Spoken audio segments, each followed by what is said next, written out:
Hi, everyone here and around the world. I've got dear Fluffy with me. He looks like a Yoda out of Star Wars. And I just got back here in my office only a couple of hours ago from a trip to Boulder, Colorado, where I was in production for a brand new Truth Hunter special at Gaia. I was working with a German investigator of gray extraterrestrial activities on our planet, in this solar system and beyond. And I mean for real. It's no longer a question of maybe there are other intelligent life forms in this universe. When this new Truth Hunter special is ready for broadcast, I'll let you all know. And I'll have a special interview with the German investigator who has had at least 100 face-to-face meetings with non-human beings in the gray ET civilization. Now, before that, we're getting ready to celebrate breaking through 200,000 subscribers at this Earthfiles YouTube channel. Thanks to all of you. And that spring equinox celebration will be on March 23rd, not very long from now. I'll have an interview about UFOs and UAPs with Luis Elizondo, former head of the Advanced Aerospace Threat Identification Program, also known as ATIP. We would also love to see and hear you ask your questions to me. So please record and send us your video recordings as soon as you can. The deadline to get them in is March 16th so that we can get them threaded into the program.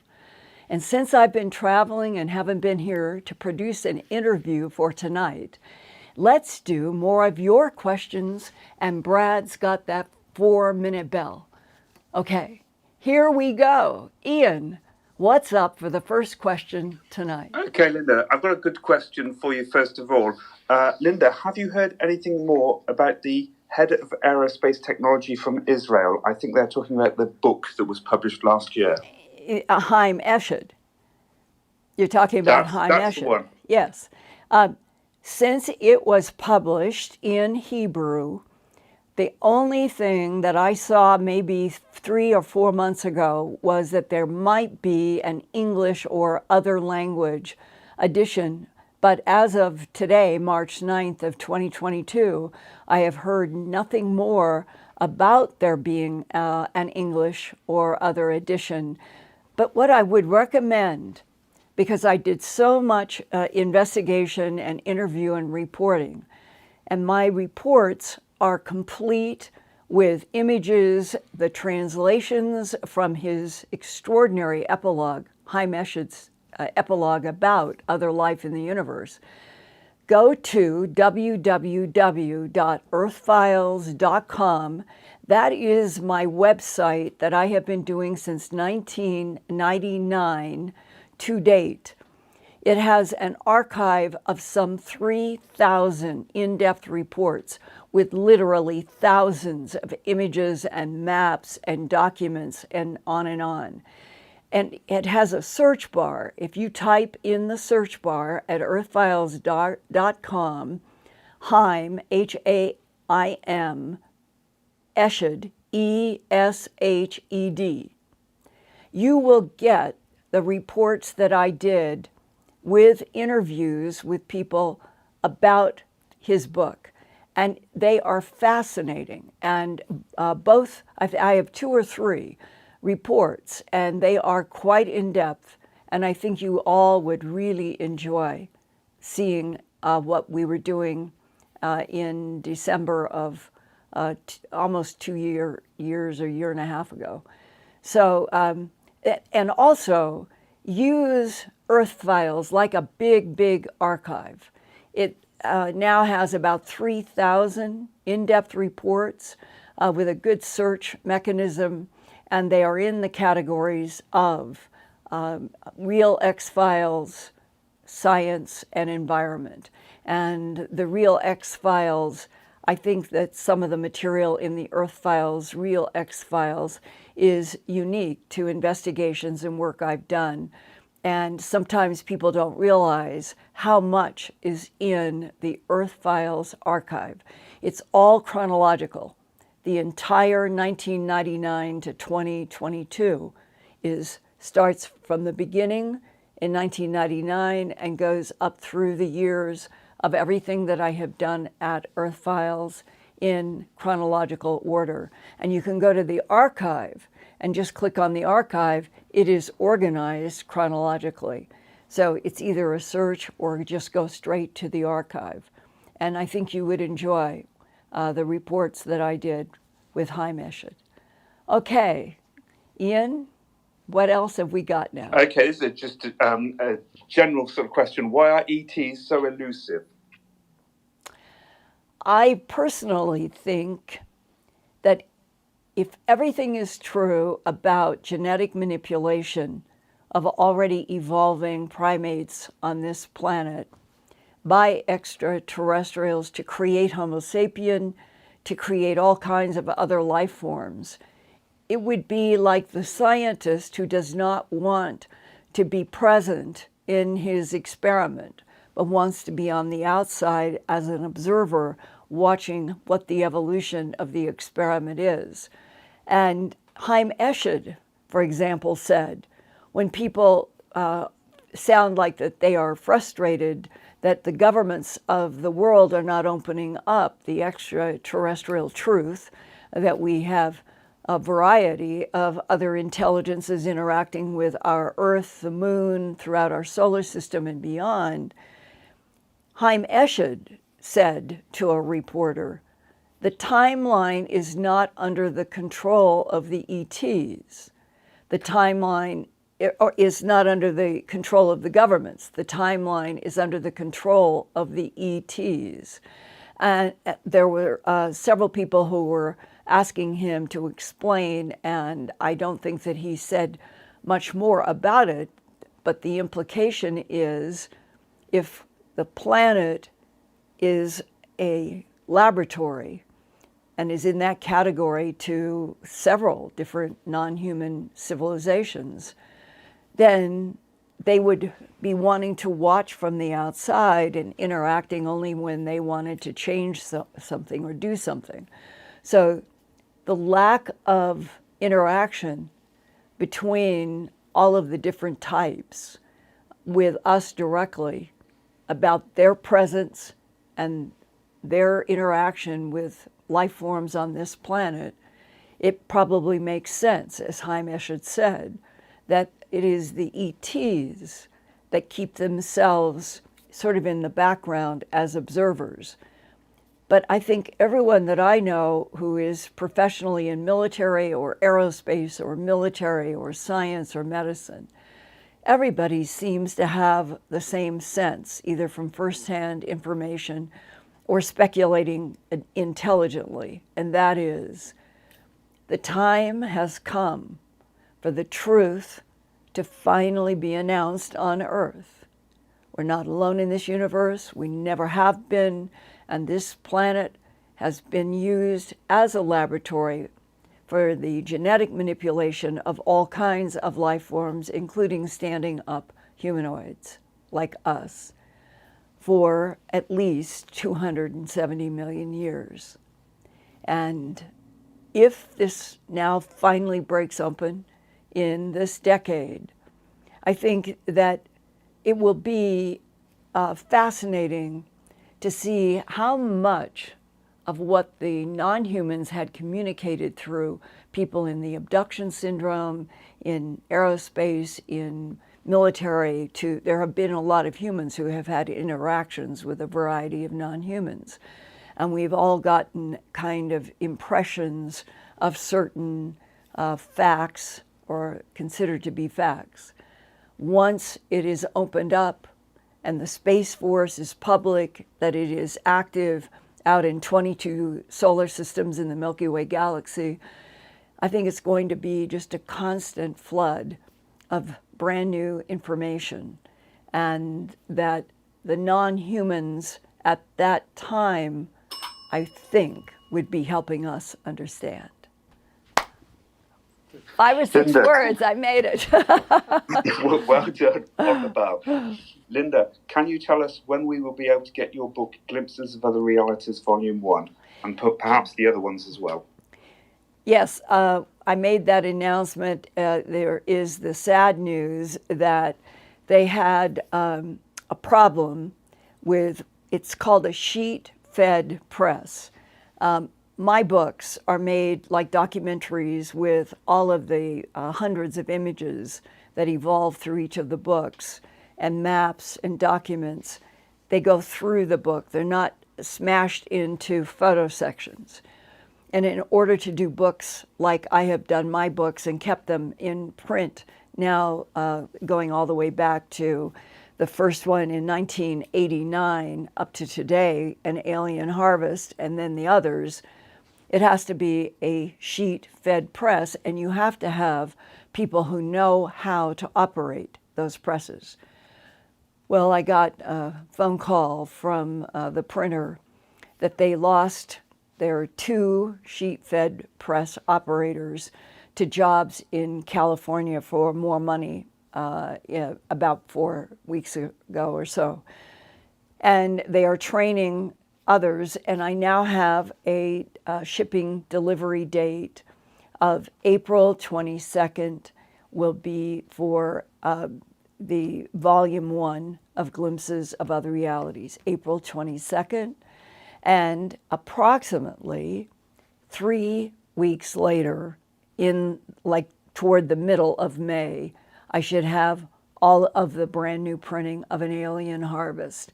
And as far as I know, those dates are accurate unless there was some other terrible problem with the printer or the press. Everything should be here between those 2 volumes. So April 22nd and near the middle of May.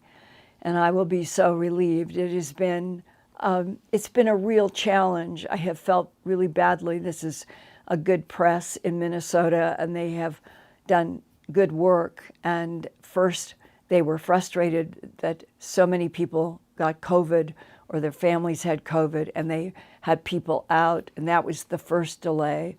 And the second delay is people getting better jobs with more money in California than Minnesota.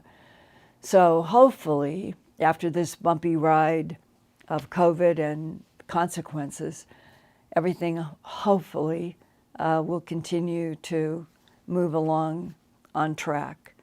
And the other terrible and sad component of this current time that is so unknown is what will continue to happen around Ukraine, and hope that we can all pray for that dear country. Okay, Ian, what do we have next? Okay, Linda, have you heard about an ancient space ark buried in Ukraine that has been excavated and activated? That's from Vilma Davis. Not at all. What information do you have?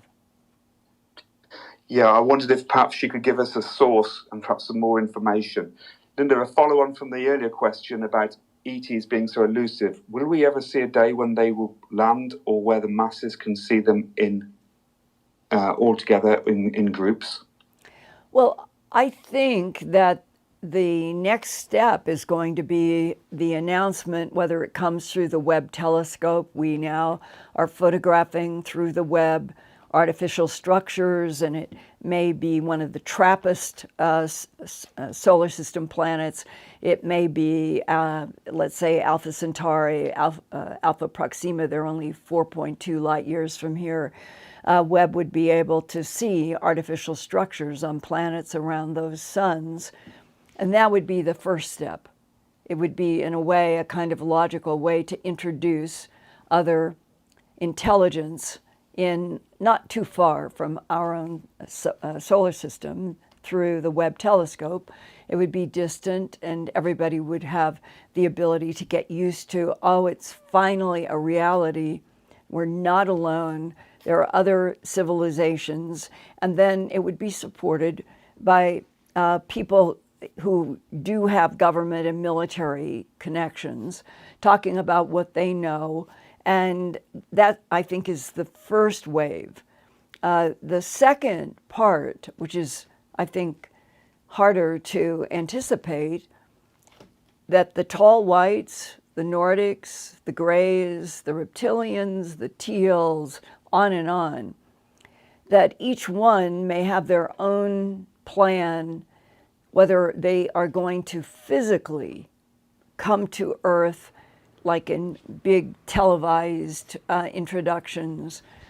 That may be something that the tall whites and the Nordics might do at the beginning, because they are collaborating with our military and our scientists, and it would just be, seems to me, it would be a natural next step to introduce the non-humans who have been working with our scientists and our governments for a long time.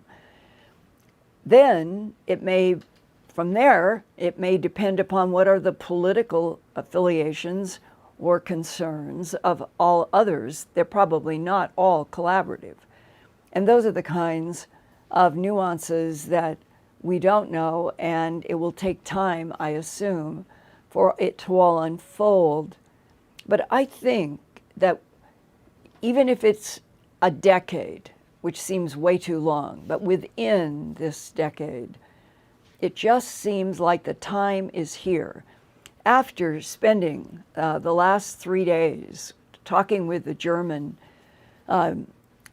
he is interfacing on a project that is in an official relationship in Germany, and he's working directly on issues, science, technology, a whole huge new, I would say, series of introducing how this universe is put together, what other dimensions and other frequencies are in relationship to the evolution of souls and bodies. Very deep, very detailed. And that is the kind of material that I think all of us should hope would be coming with, finally, the official introduction. And then I think it's up to each of those other intelligences about what they, each one, wants or is comfortable with allowing themselves to be introduced to humans, even if they are introduced in some large satellites around the world in all time zones. That might be the introduction, but that they wouldn't be staying here on the Earth to be interacting with humans at all times. I doubt that would happen for a while. I almost made it. Okay. Take a breather for a moment, Linda. I've got to do some super chats. All right. Okay. Moonbird. Hi, Moonbird. Renee Martin. Hot Sauce. Yasmin Sham. Tim Camden. Jessica Rodriguez. Whisper of Love. Manuel Tronkowsko. Ron Schooler. Traz. And Hannah's in the show tonight. Oh, Hannah, I love you. She is my 7-year-old, beautiful, gorgeous, smart granddaughter. I love her so much. And she loves to come and put her hearts and stuff out in the chat. So for those of you who see Hannah Mead's name and her hearts and other emojis, send her a hello. She's just wonderful. I love you, Hannah. I love, love, love you. And Linda, could you just remind everyone to hit the like button again, please? Oh, yes. I will start with, please, if you appreciate the Earthfiles YouTube channel, which I hope all of you do, and tell your friends and family, click on that like button. And for those of you who have not subscribed, it doesn't cost you anything. Just hit that red arrow, but it helps Earthfiles and the YouTube channel with YouTube. So click on the red arrow, subscribe, and click on the like button. Thank you, Linda.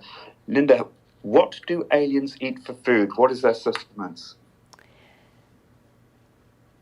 There are several categories. Throughout the literature, going all the way back to the 50s, every once in a while there have been reports from people who have been in the abductions or even observers that something like a cracker or a cookie or something like we would associate with the idea of bread or but crisper, those kinds of things have been described. Going all the way to a different category that some people might think is upsetting, but from my point of view, I've come to accept that it is almost inevitable to a certain degree, and that is if the Greys are the ones that are responsible for bloodless, trackless animal mutilations. And there have been arguments about that being the case for some time.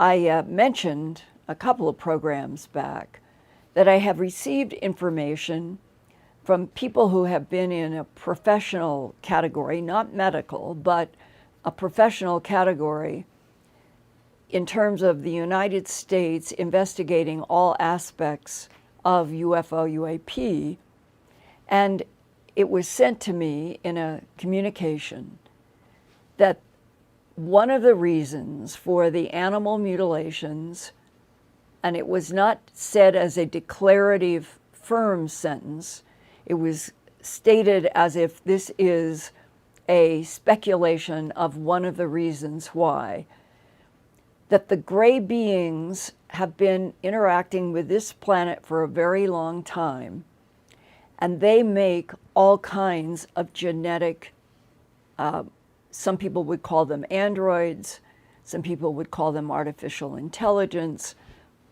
but they are made in some way biological, but they are not progenitor original life forms. They are made in a variety of formats by the Greys for a variety of tasks. And that some of those, will say workers for the progenitor Greys, to do the work that they do on this planet, that they need sustenance that is going to be related to certain chemicals on this earth. And that the fluids and tissues from some of the animal mutilations might be providing that kind of sustenance to sustain a variety of, they could be biological or totally printed. Like we print all kinds of things. We make, like you can make utensils and go to the moon or Mars and have one of those printers. And that's what humans will be depending upon, the printers, to make a whole variety of complex things as we move out further and further in the solar system. It's the same idea that some of the gray bodies are actually printed. And that in that printing, that the substances that are used may have some need to have some chemicals from the earth in order to sustain their existence, even if they have been printed. It's complex. I don't pretend to understand all the details, but more to come as we move in the timeline toward we're not alone in this universe, and then I think it's going to be an avalanche of new information. Okay, Ian, what next? Sexy Sadie is in the house tonight, and she says, Linda, what is the difference between Alien Harvest and A Strange Harvest? A Strange Harvest is our documentary special that was first broadcast in Denver on the CBS station KMGH-TV back in May 25th, 1980. And that was my first documentary in this whole field, and that was my investigation of the animal mutilations, A Strange Harvest. An Alien Harvest is the book that I did 10 years later, came out in 1989. A Strange Harvest, the documentary, came out in 1979 May. My book, An Alien Harvest, 10 years later in 1989. It is a 465-page book, 8.5 by 11 formats. It's a very, very large volume. And it has, I think it's 300 and some images, documents, maps, illustrations. It is full. And newspapers. An alien harvest is evidentiary in the sense that I have always been an investigative reporter, producer, writer, director. And when I did an alien harvest as a book, I wanted it to be a book that would remain evidentiary to the phenomena of animal mutilations and all things related to animal mutilations that I had been able to investigate, do interviews, document with pathologists, and all of that is in An Alien Harvest. In 1993 to 1994, I did another documentary focused on animal mutilations in the southeastern part of the United States, especially in Alabama. It was an extraordinary 2 weeks. I was there with a film crew and sort of lived the 24-hour cycles of events happening at night, in the day, constantly the whole time I was there.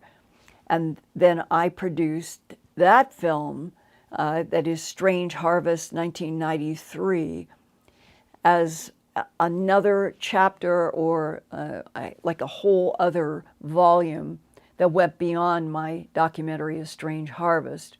But the echo was in the title, Strange Harvest 1993. And then in the years of 1993 and toward the end of the 90s, I did my 2-volume. It was amazing because early on, in around 1990 or 91, I actually woke up one night and I saw these 2 books and knew that I was going to do this 2-volume. Each of those books, I think the 2 books combined are 800 some pages. And they also have color and black and white all the way through each book. Where I'm writing about it, that's where the images are. They're not smashed into like a small photo section, and they are 8.5 by 11. So those are 2 very large volumes. And then in 2002, I did the edition of Mysterious Lights and Crop Circles on the beautiful mystery of crop formations. I had started going to England in 1992. I went almost every summer for those 10 years, and then I produced Mysterious Lights and Crop Circles. I hope that helps, Ian. Yes, it does. And I think it's worth mentioning as well that your video for A Strange Harvest is available on online on streaming platforms as well. Yes, on Vimeo and on Amazon, all of my documentaries, right, Brad? We've got A Strange Harvest is there, Strange Harvest 1993 is there, my Antarctica, Alien Secrets Beneath the Ice is there, the Göbekli Tepe is there, and you can get my documentary work through Vimeo and Amazon.com.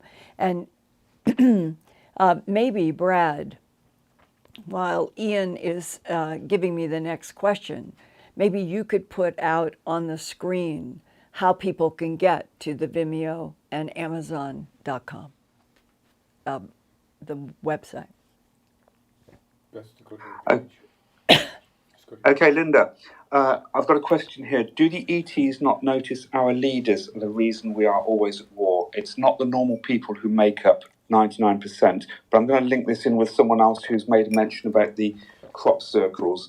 Why so little talk about crop circles? Remember the alien face and the message about much pain, hope and deceit out there, and the strange conduit closing. It's another sad development. When I made my first trip to England in the summer of 1992, it is one of the most beautiful and wondrous summers of my entire life. There was no one claiming that they had made anything that summer. And we were finding, just to give you one example, I think it was 430 feet long, bigger than a football field, of paths, circles, and it was below the Milk Hill horse. And that is the one where I felt like I was hitting warm jello as I approached the formation, and I was going to step in and use my Nikon camera to not step over everything, but to try to get good close-ups and then get down to the ground with my macro of what I was seeing of the stems coming up out of the ground. I wanted to really do a lot of detailed camera work. But as I approached the side of one of the many huge circles in this pattern, I was stopped by what felt like warm jello, and I did not try to push through it. And that is just one of the many high, strange details of what I and others were experiencing in the summer of 1992, 1993, before 92 as well. Then when you get up to 1993, 1994, there began to be rumors, and that's all it was in the beginning, that there were people out of London who had organized a group of people they were calling Team Satan, S-A-T-A-N, or Team Satan 666, deliberately flaunting in everybody's face something that would be associated with evil. And whether they worked for the government, whether they were doing it all on their own, whether it was a strategy, a political strategy to keep as many people away from the crop formations as possible, so to put them in the context of Team Satan and 666. Perhaps that's why, but it began to emerge. And by 1995, I remember the magic, the true absolute magic of being in England and being in the crop circles of 92, 93, and 94. By 95, the cynical headlines were now putting crop formations 100% into the category of being manufactured on purpose by this team, Satan 666. I didn't believe that for a minute, because I had the comparison of all of the high strangeness, the extraordinary changes in the crops. I was working with biophysicist W.C. Levengood in Michigan. As he said, we were finding evidence that there were heat impacts. There were all kinds of extraordinary evidentiary biology data that he was finding, others were finding.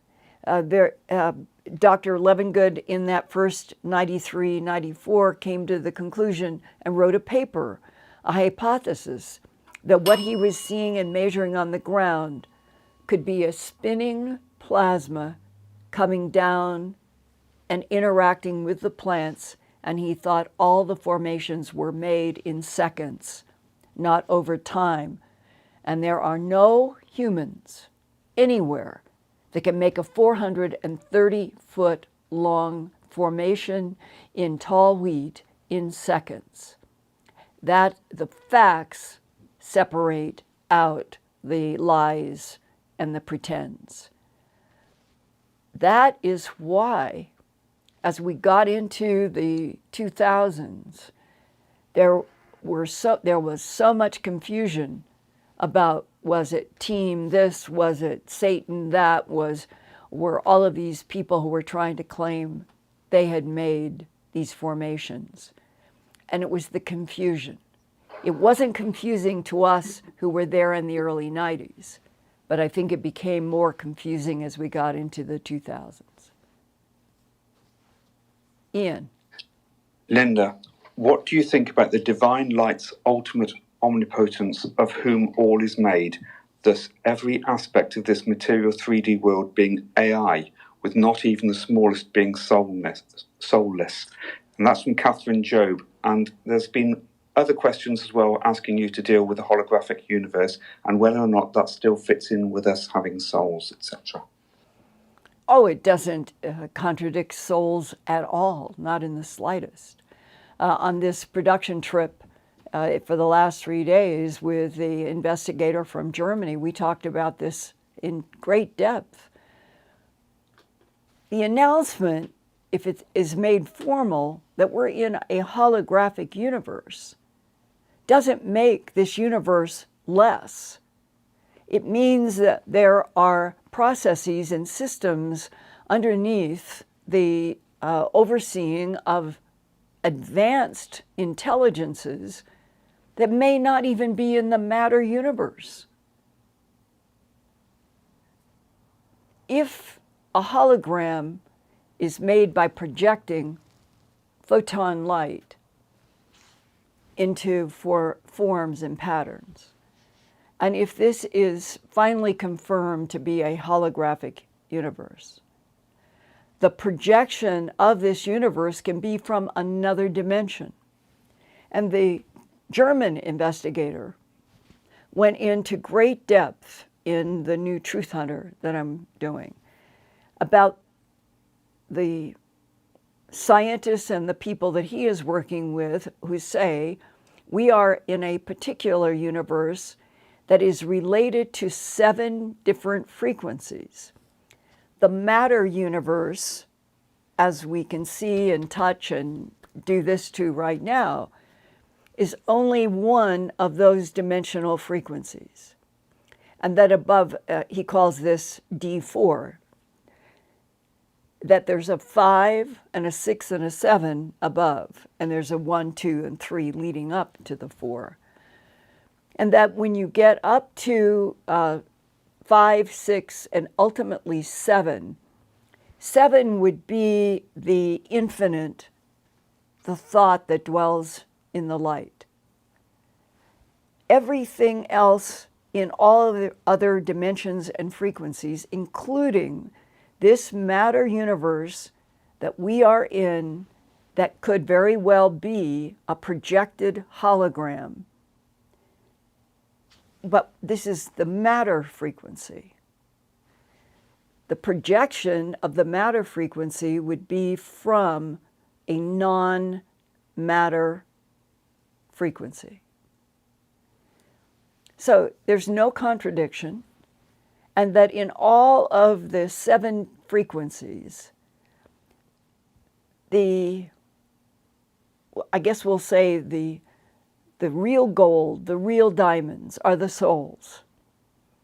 And that souls are not confined just to the matter container and the matter world. That they are within us, they are the animating force of what we are. And the soul gathers in each and every individual the experiences. And then, at the moment of what would be considered organic death, it is a transformation in which the soul then takes all of the experience and all of the knowledge of that particular matter individual and takes it to another frequency. And that ultimately, if you wanted to say, what is the 7th? That would be the proverbial heaven, where there's no struggle, there's no death. It would be infinity of consciousness. And that the souls are contributing in this evolution through all the frequencies to frequency 7. Gosh.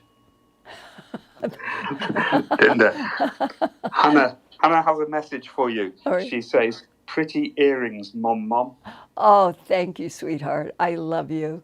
I like these too. These are very, very much New Mexico. And I felt like as I got back from a trip that I wanted to get back into the resonant frequency of what it is like to live in this beautiful, beautiful, hauntingly beautiful state of New Mexico and Albuquerque, where I live. So thank you, Hannah. Linda, this is a quick one for you. Solicat says, "Just curious, where is Linda originally from?" Oh, I was born in Boise, Idaho. My dad was a director of aeronautics for the state, and I was born in January of 1942.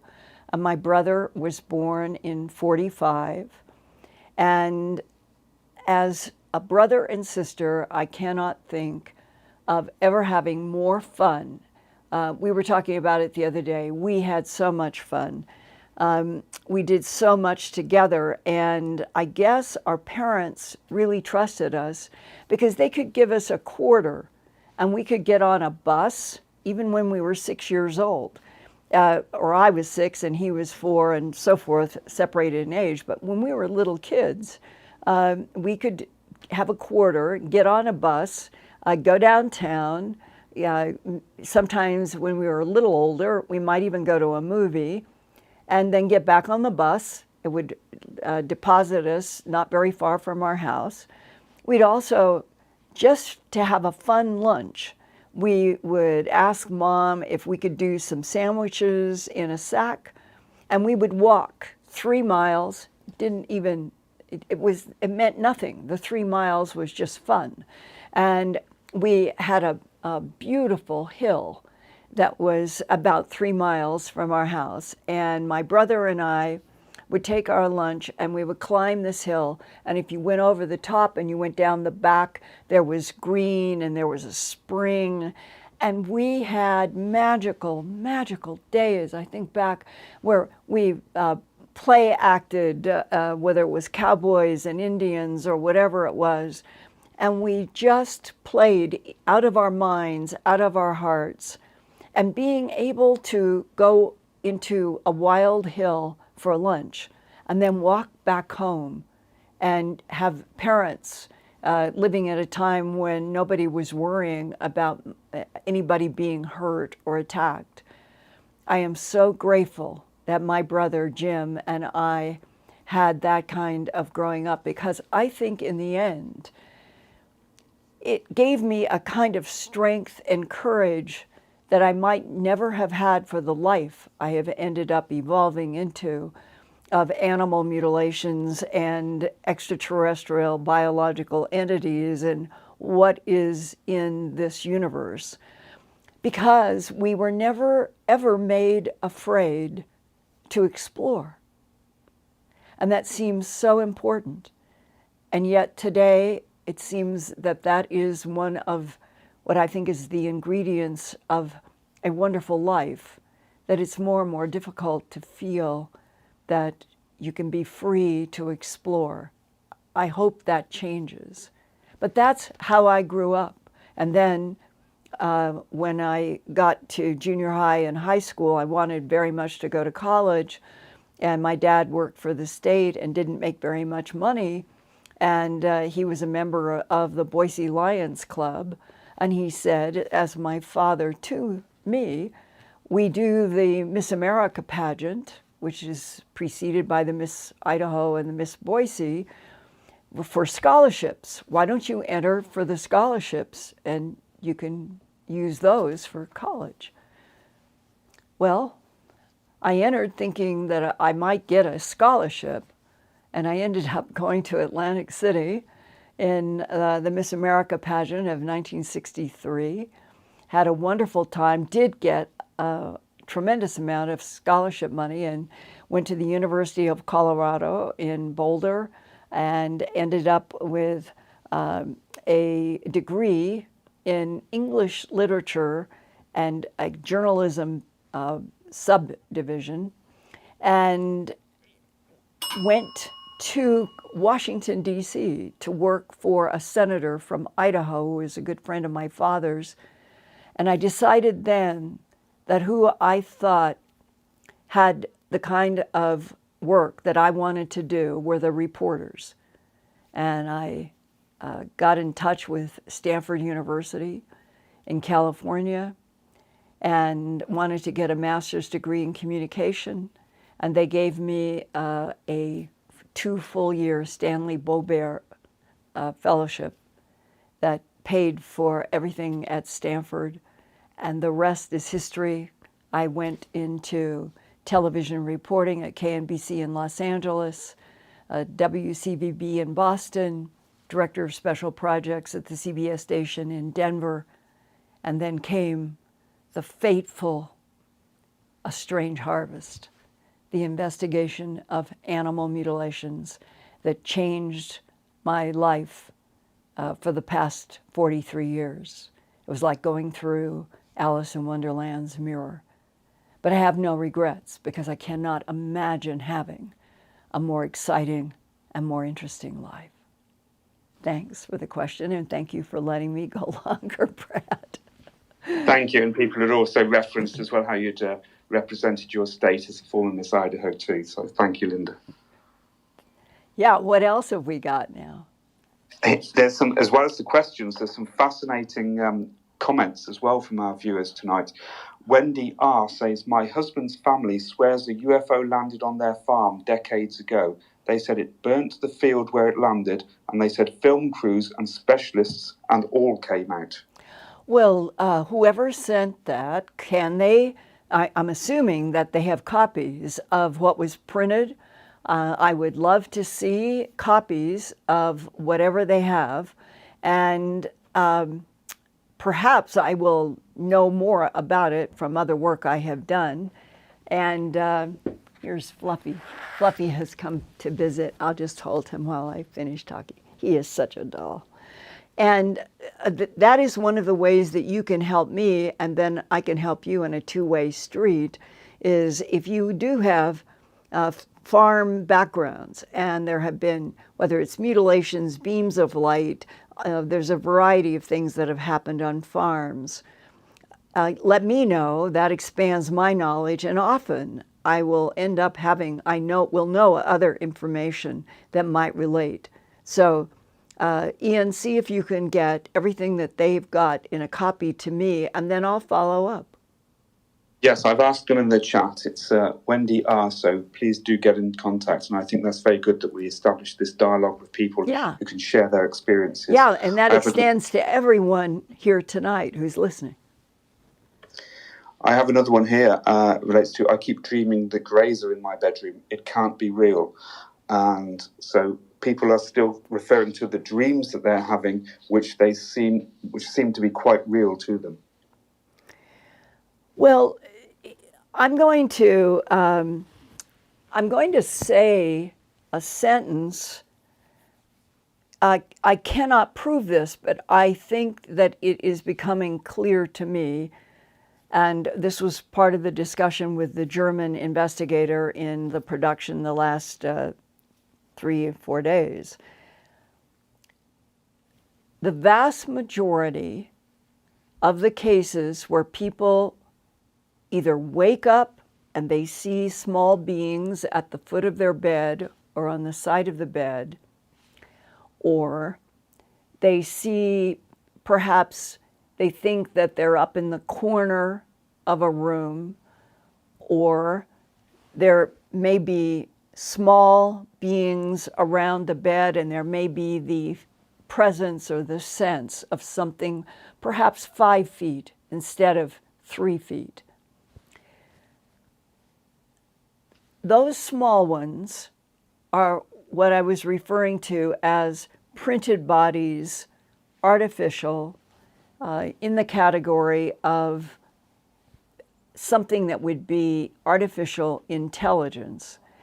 And that's what their work is to interact with people on behalf of the gray civilization that are probably do more of the abductions or have in the past than the other types.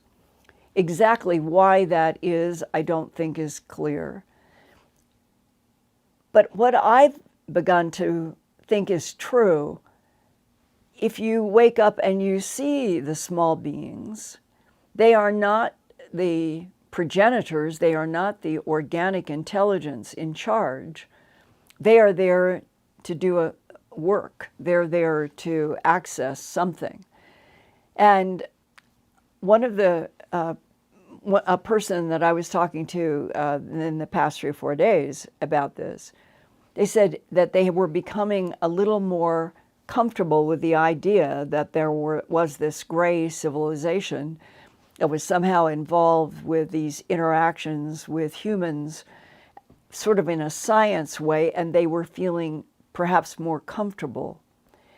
I don't know if comfortable is the correct word, but the more we learn, the more we understand about why the beings may be interacting,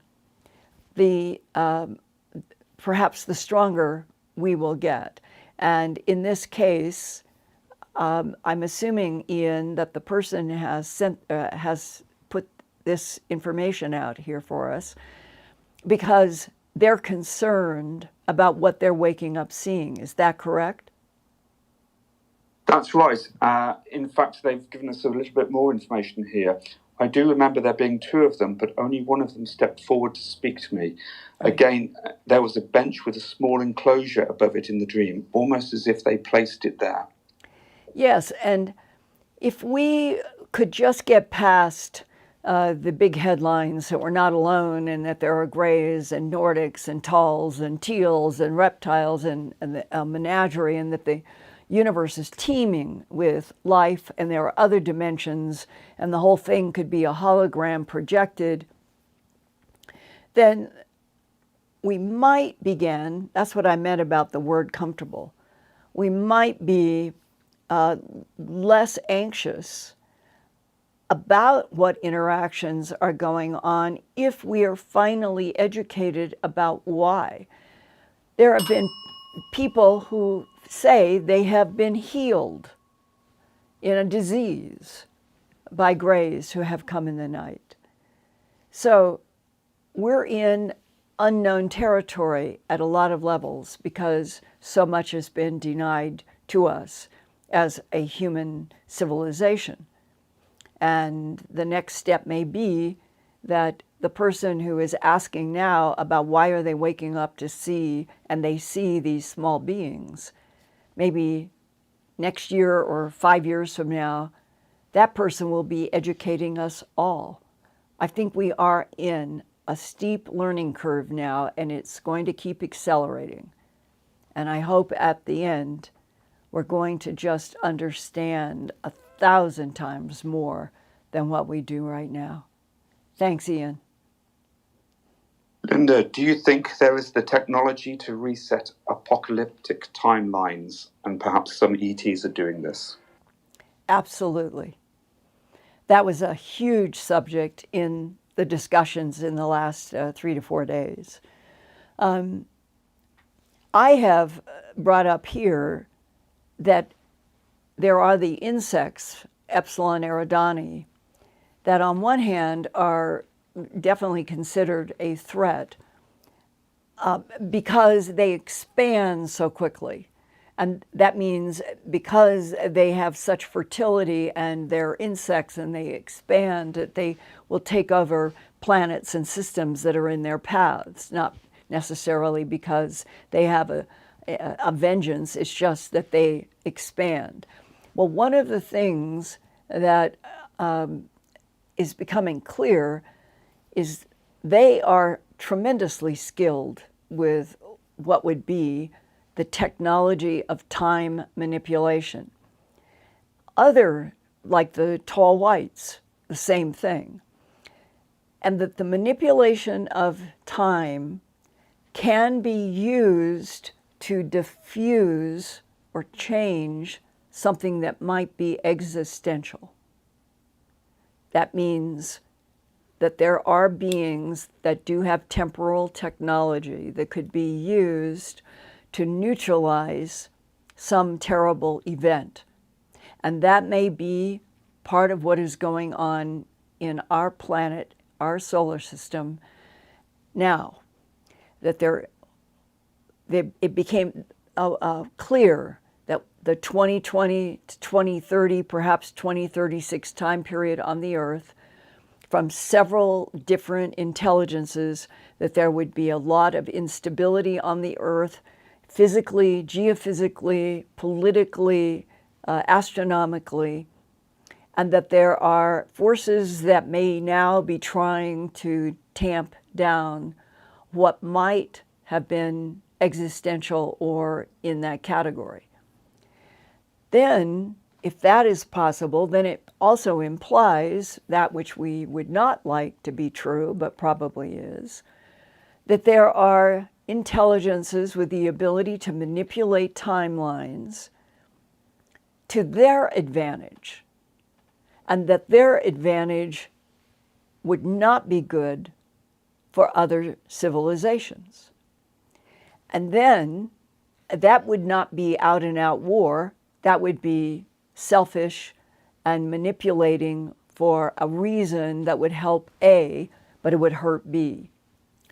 Then I also understand there is a third category, and that is that there are civilizations in this universe that war in conflict, deliberate conflict, with temporal technology, and that the ability to manipulate time is one of the most dangerous weapons in this universe.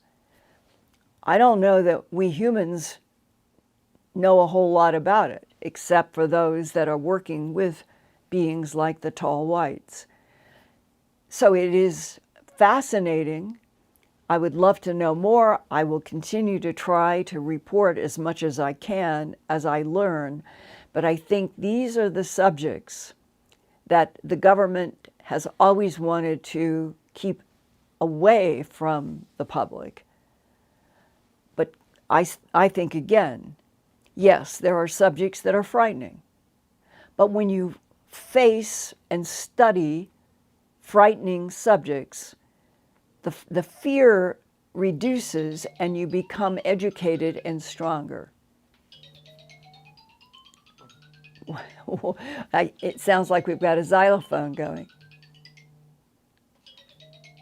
Linda, Oh yeah, can you hear? Do you have any info on the library under the, well, the question is about the halls of Amenti under the Sphinx in Egypt, but people are also referencing other holographic libraries and libraries of information that has been hidden. Can you tell us anything about that? Is the question, Ian, is there a holographic 3D projected library under the paws of the Sphinx? Is that the original question?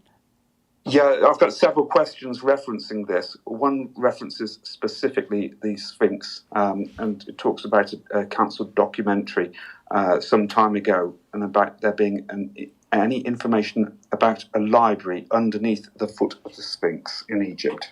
Yes, I've heard about one that could be projected, one that could be physical.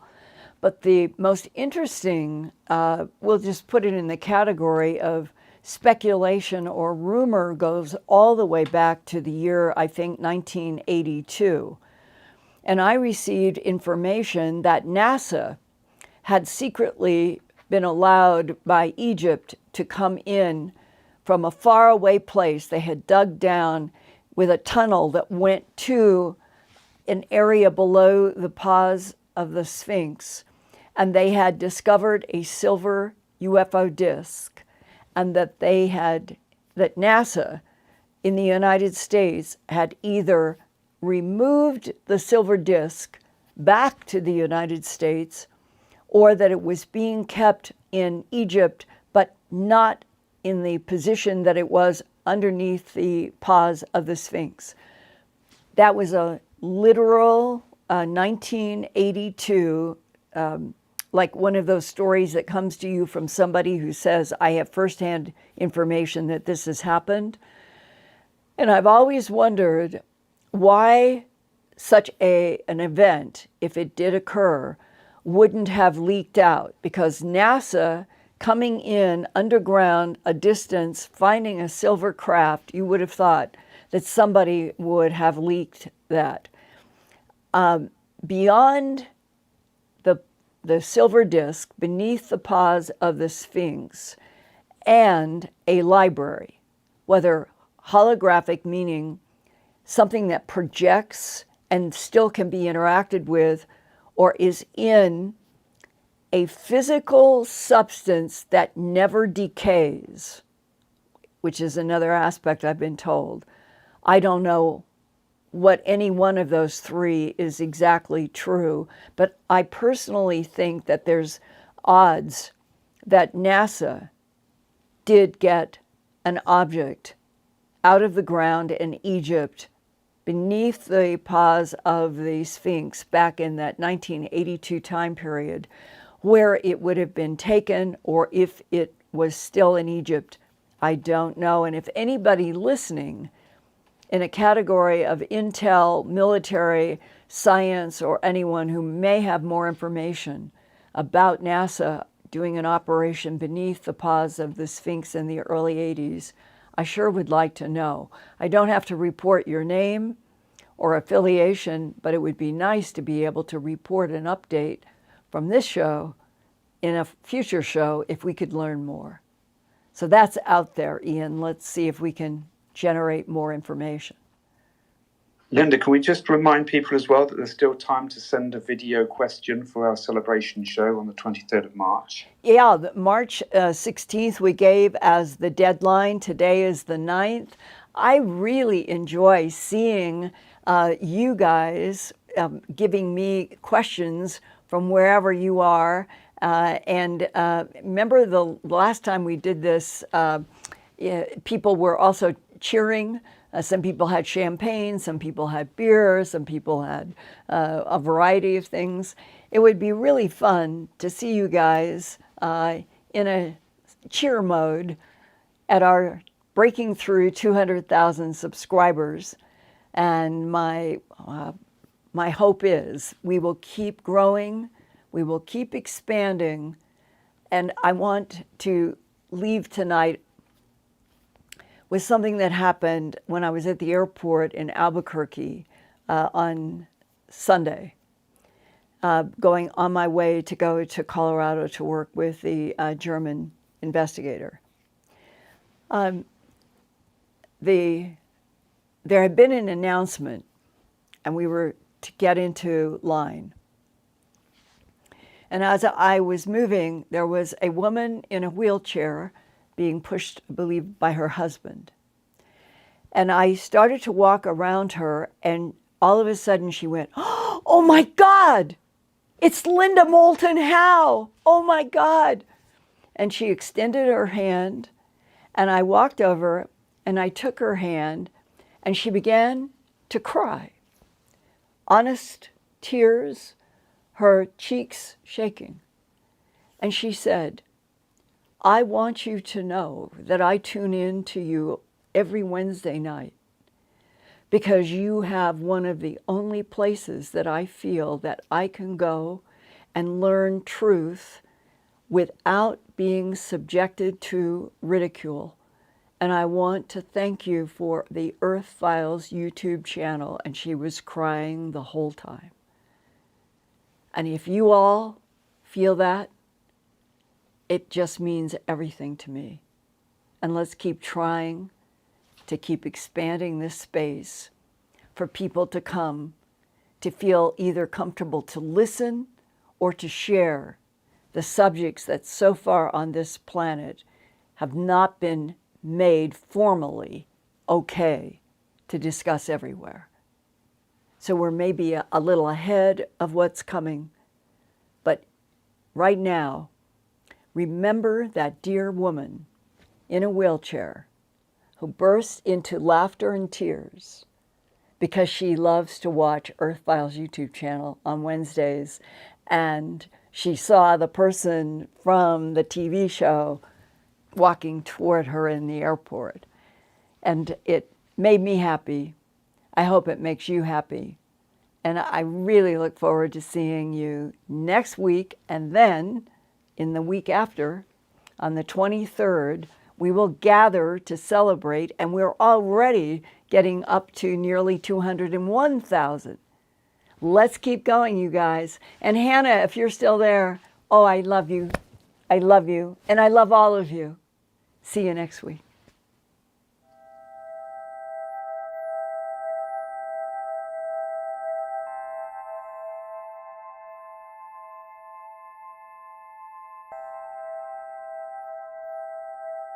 Turn on closed captions for YouTube videos by clicking the white CC button on the lower right. The default language for Linda's videos is English. If you would like to see the captions in another language, click on the white settings button next to the CC button. Select Subtitles CC and then select Auto Translate. Select a language,